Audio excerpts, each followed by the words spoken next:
الموضوع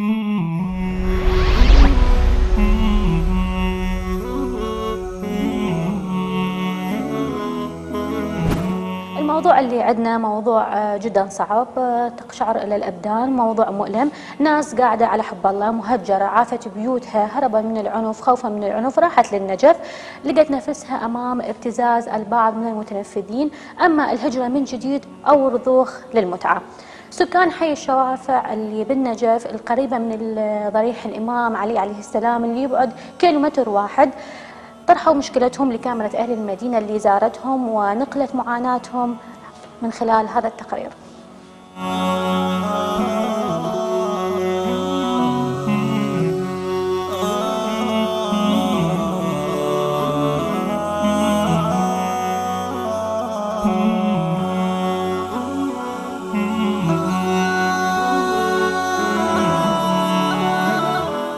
هذا الحي الفقير هو حي الشوافع، والذي يقع عند منخفض بحر النجف، ويبعد الحي قرابة الكيلومتر واحد عن مرقد الإمام علي عليه السلام.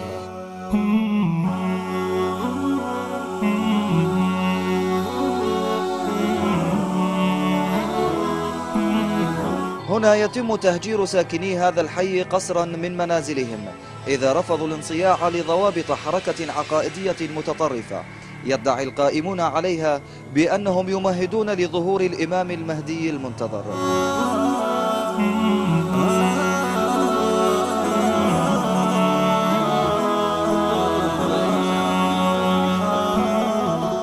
خويا ذولا اجوني رادوا مني زواج متعة للباكستاني، عندهم مشروع ومشوا على المنطقة كلها مو بس أنا، قالوا خواتك ذني كلهن وياك فلانة وفلانة وفلانة. شنو السالفة؟ قال أنت رجلك مو يمك 40 يوم، لذلك يحق لك تتزوجين متعة من الأخوة ذولا الباكستان وأخيار الناس، ناس نعرفهم وإحنا كفيلين بهم. ما يصير هيك شغلة، أنا مرة متزوجة، شو هذا اللي يروح ويتردد علي؟ استغل نفوذه وهددني، قال لي إذا ما تقبليني بهاي الشغلة ما تبقين بالمنطقة، هاي المنطقة إني. ليش ماكو حكومة، ماكو ناس، واني بيد قوة لملمته، هذا قوة سويته والله العظيم. وقايضنا علي وقال لي شوفي ما تبقين هنا، وهددني بطريقة ومع الأسف نفذها.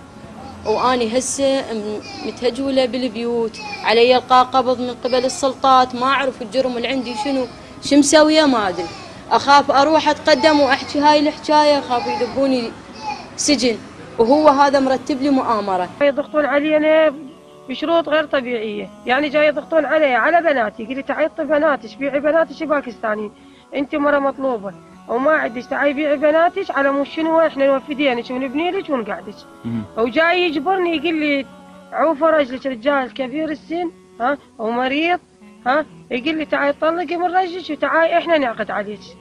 اجولوا العالم يعني اشوف تفضل بيتنا عفوا يعني نص هنا نايمه ونص بكربلاء، يعني من كثر ما هاي حتى جهنم نص بكربلاء يم العالم الخليج. مهاجرين من بغداد احنا، تهجولنا من وراء الارهابيين، سالمت علي سجانا بكرام، يعني اسمع يطلع اللكين ها، يجي كل ساعه يسمعني حكايه ها وين امك؟ وين هاي؟ وين لك؟ يعني يريد غير سالفه، يقول متعه وما شنو، اجول له 15 بيت من ورا شنو؟ ما يحصل منها شيء يرتكب عليه. وانا رجال معوق قاعد اشوفني قدامك يعني اللي ركل ما قمت اقدر اطلع. شنو كل ساعه يسمعني حكايه شكل، كل ساعه يريد منك يسمعك حكايه؟ يريد يعني غير شغلات يسمعني على اهلي، على يعني شغلات ما تتسولف يعني شنو يريد يعني تطلع بغير طريق. كلب شلون خذوني للمركز، رحت للمركز هناك انا 16 يوم ماكل بالمركز، والباكستانيين يا هو اللي تروح له تقول له قل لي انا شيخ ما علي شيء، انا انطيت فلوس للمختار وانطيت فلوس للجماعه ذولا حتى راح يشوفون لي نسوان عراقيات اتزوجهم. طلعوني من مكاني، زاحوني، سووا لي يردوني، ذبوني بالسجن، اقول لهم علي من يقولوا لي مادتك شو اسمه 39 بش يقولون لي شو مسوي خاله؟ قالوا 39 مادتي وذبوني ويا مره هي هاي المهجره، وبعد دعوا عوايل على اساس 50 بيت بعد وياي مو بس انا طلعوني بكفاله، بعد ما ادري بالعالم طشر كل من حاله بحاله، طلعت ما اندل حتى وين اروح، شو مسوي؟ ما عندنا تمكين ونقول اي والله هاي المرة هم زين رجال غريب، قالت هذا رجل غريب وعيالي غرب وهذا البيت قاعد بيه، على ما تلقين لك بيت ب10 ايام تلقين بيت. وين القى البيت؟ دورت لما طاح حظ حشاكم 200 هناك 250 وب 300. زين ليش طلعوكم منها؟ طلعونا على مود هذول، هي سووا علينا هاي التهمه على مود البيوت يعطونها للباكستاني. احنا بعنا الباكستان، هسه تروح تسال يقول لك هذا بيت شو اسمه بعته على الباكستان، وبيت ابني هم قبالي هم باع على الباكستان. انتم بعتوهم البيوت؟ بعناهن جبر غير جبرونا يعني، هاي صيتيه وصرنا بالسجن بعد شو تصير؟ يعني مره بسني رايحه بالسجن، لو تبيعين لو ما كنتي هسه اريد انه افرغ اروح لهم عيني مكسوره ما اقدر اطب المنطقه والله، اريد اقول لهم تعالوا يا هل طيته حبابي يا هل طيته شيء يا هل بعت عليه مثل غير يجي تخموا بالورشي.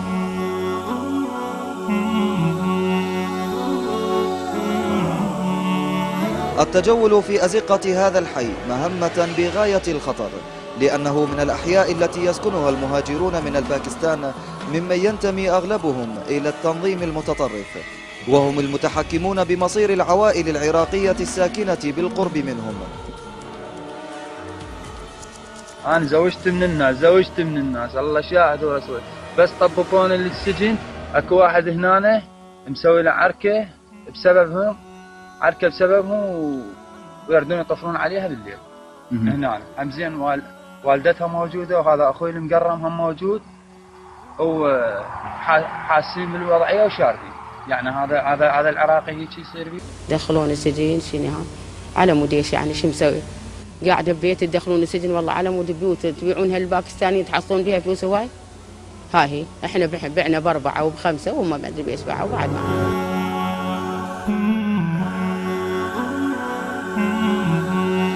يهيمن أنصار هذا التنظيم على أهم المناطق من جغرافيا النجف الأشرف، فينتشرون عند المداخل الأمنية المهمة من المحافظة، ويتمتع قادة التنظيم بدعم مالي من جهات ذات نفوذ مؤثر في القرار السياسي في النجف الأشرف. يابا من مقعدكم والله يقول احنا شيخ اللي يدعمنا، شيخ هو هذا اللي كان مجلس المحافظة المختار يومية كاتب له مسوي له لائحة على العالم، وهو دبانه سجن 13 يوم لا ماكلين ولا شاربين. قوة تعال وقعوا تعهدات تبيعون بيوتكم للباكستانيين. طلعنا بالنهاية طلعنا القاضي من السجن، قام النائب المختار علينا كل ساعة جايب له دورية بدون أمر قبض يهدد بينا. يابا من اللي هاي مسانده عقيد ونقيد اللي مدير مركز الغريب اللي متعاونين ويا الباكستانيين على العراقيين. احنا 15 عائلة كاتبين علينا دعاوى كيدية طاعنينا بشرفنا وماسينا. زين احنا نريد الحكومة تسوي لنا حل، يعني الباكستاني مفضل زيد من العراقي.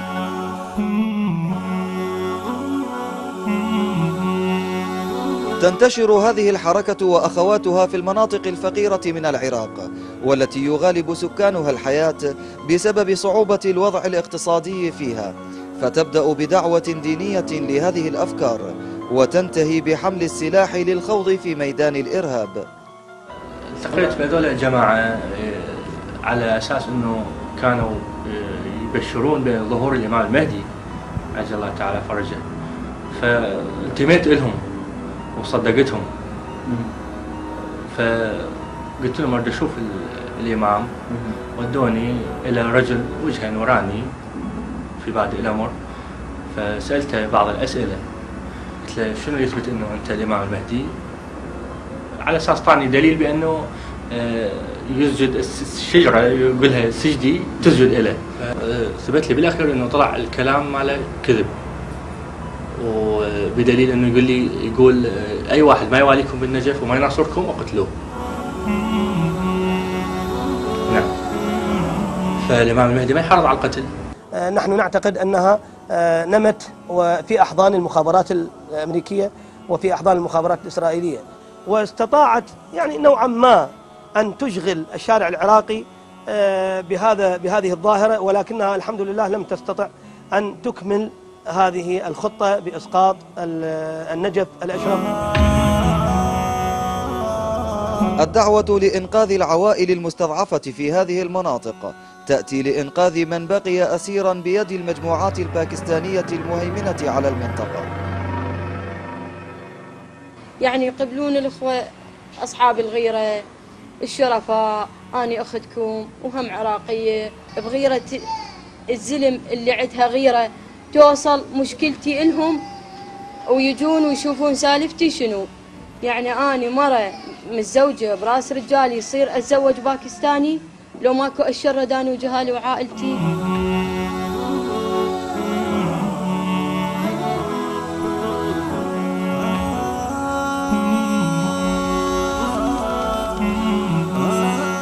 موضوع قد ما نقول عليه كبير فهو كبير جدا ويحتاج الى وقفه جديه من قبل الجميع، احنا حتى نعرف تفاصيل اكثر ونفهم الموضوع وحقيقه وابعاد هذه القضيه. تنضم لنا السيده اسيل الطلقاني عضو مجلس محافظه النجف الاشرف. مرحبا سيده اسيل. اهلا وسهلا ستنا العزيزه، اهلا مرحبا. حياك الله. بكم ومشاهديكم. حياك الله. ست اسيل، شفتي الموضوع، هل لديك معلومات عن ما يحدث في النجف؟ حقيقة أستاذ سعيد، أولا أنا سمعت التقرير يعني جزء من عنده. حقيقة أول مرة أسمع بهذه الحادثة موجودة في المحافظة. نعم. سمعتها من خلال يعني حاليا من الهاتف، يعني ما أعرف لحد الآن تداعيات الموضوع. يعني هذه الأسر على أي أساس تهجر من داخل المدينة؟ يعني هناك مثلا أكو إثباتات قضائية ضدهم، مثلا اكو تداعيات ثانيه سياسيه. هو الموضوع نعم ست اسيل خلال تقريركم يعني. نعم، اول شيء هي مو حادثه واحده، هي حوادث لانها عوائل باكملها، هذا اولا. ثانيا الموضوع مو اليوم صار اليوم وامس، صار له فتره وعوائل كثيره، مدينه حي باكملها، حي الشوافع. نعم سمعي، انا حاول اعلي صوتي حتى تسمعيني بشكل اوضح. اولا هو مو حادثه، حوادث، وهي حي باكمله، حي الشوافع باكمله، يعني احنا مو حاله واحده صارت، وانما عده حوادث رصدناها على مدى الايام السابقه. هاي نقطه ثانيه. النقطه الثالثه، الموضوع مو تهجير بقدر ما هو اكو ناس جاي يغصبونهم، اكو مجموعه متطرفه دينيا جاي تجبر نسائنا العراقيات على انه يطلقون من ازواجهم ويتزوجون باكستانيين. يعني هل قد احنا اعراضنا صارت مستباحه بحيث يجون باكستانيين يتجوزون على عرضنا وشرفنا؟ وست اسيل يعني ما كلمه انه ما تدرون كارثه، على يعني هاي يمكن نعاتب بها بغداد، يمكن يقولون احنا ما ندري الحكومه المركزيه، لكن محافظه النجف وما تدري صعبه. يعني حقيقه احنا يعني انا اول مره اشوف هذا التفسير، يعني اسمع من خلال الهاتف. نعم. اذا اكو شيء يعني داخل المحافظه من خلال تقريركم، هذه الامور نسمت بالصمت الحاله الانسانيه اللي تعيشها المحافظه. طيب. ثاني شيء نحن اعضاء مجلس محافظه ابوابنا مفتوحه، يا حبذا من خلالكم بين الناشد هاي العوائل، يعني احنا نناشد ومو ما يناشدونا، يعني يجون يطرحون مشاكلهم يمنا. يخافون ست اسيل، يعني رقيه اكبر مسؤول داخل المحافظه، نحن جهه رقابيه عليه. نعم. اي مشكله اي منظومه موجوده داخل المحافظه احنا نتبناها وان شاء الله. نعم. يعني ما يضيع اي حق موجود داخل المحافظه. طيب ست اسيل، هم يخافون يجون، هم حكوها تطرقوا لهذه القضيه، يخافون لانه اكو جماعات موجوده يوم اكو ناس عايشين ياهم باكستانيين اضطرت ان تتزوج باكستاني والا يتهمونها، يا اما هي تكون ارهابيه او عندها مخدرات او عندها اعمال فاحشه. طيب انتم روحوا لهم، هي حي الشوافع تبعد كيلومتر عن مرقد الامام علي عليه السلام، روحوا انتم كجهه عليا، زوروهم، سألوا، طرقوا الابواب وشوفوا شنو القضيه. يعني اتمنى الجهه اللي مثلا حاليا اللي جاي تتخذ هيك اجراءات، اتمنى تبلغونا بها. يعني حقيقه احنا نحب نعمل التقرير عندي غامض، لان ما اعرف الجهه اللي هي متبنيه الموضوع اللي جاي تفجر هاي العوائل. يعني احنا حاليا يعني كل الطوائف موجوده داخل المحافظه، يعني احنا عندنا ابناء الفلوجه جاي نرعاهم رعايه ابناء النجف، عندنا ابناء الرمادي، فكل احنا يعني نعتبر يعني مدينه حاضنه للجميع، فماكو طائفيه داخل المدينه. ست اسيل القضيه نعم ست اسيل انا احكيك بشيء. نعم ست اسيل انا احكيك بموضوع انت الظاهر فهمتي الموضوع، مو بس التهجير، اكو قضيه اكبر. التليفون كلش بعيد الصوت. اي نعم. طيب ست اسيل، احنا راح نبقى متواصلين نوصل لك الفكره، واتمنى انه يوم نعم. غد احنا تنعاد الحلقه الساعه 11، اتمنى انه كل اعضاء مجلس المحافظه يتابعون التقرير ويروحون الى حي الشوافع ويشوفون شنو القضيه. اعراضنا مو لعبه حتى يجون ناقص باكستانيين من خارج البلد وتكون مستباحه بهذه الطريقه. شكرا سيده اسيل الطلقاني عضو مجلس محافظه النجف الاشرف، احنا راح نبقى متابعين لان هذه قضيه كبيره. هاي لو بغير بلد يعني البلدان تسقط باكملها، الحكومه تسقط باكملها، ما معقوله تمر مرور الكرام تجي جماعه متطرفه من خارج العراق وتجي تستباح، هم تهجرنا وهم تضيعنا وتجي تستباح نسائنا واما ترميهم، معناتها اكو تجبرهم، معناتها اكو جهات حكوميه متنفذة مسيطرة مع هذه الجماعة المتطرفة.